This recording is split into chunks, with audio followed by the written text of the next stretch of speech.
હવે કઠોળના ભાવમાં વધારો। ગુજરાતી ભાણામાંથી હવે કઠોળ ગાયબ થઈ રહ્યા છે।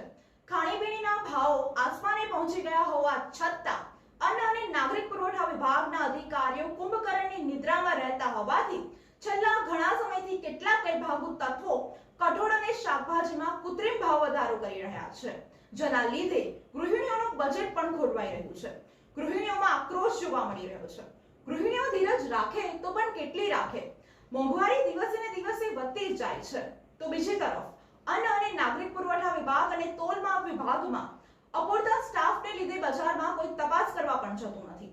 ખાંડની કિંમતમાં ₹4 નો વધારો થતા હાલ ખાંડ 44 રૂપિયા કિલો મળી રહી છે। જ્યારે ઉનાળામાં સૌથી વધુ લીંબુની આવશ્યકતા હોય છે, ત્યારે લીંબુના ભાવમાં પણ વધારો થઈ ગયો છે। લીંબુ પહેલા 40 રૂપિયા કિલો મળતા હતા, જે હવે 200 રૂપિયા કિલો મળી રહ્યા છે। મોંઘવારીના માર નીચે સામાન્ય જનતા પીસાઈ રહી છે।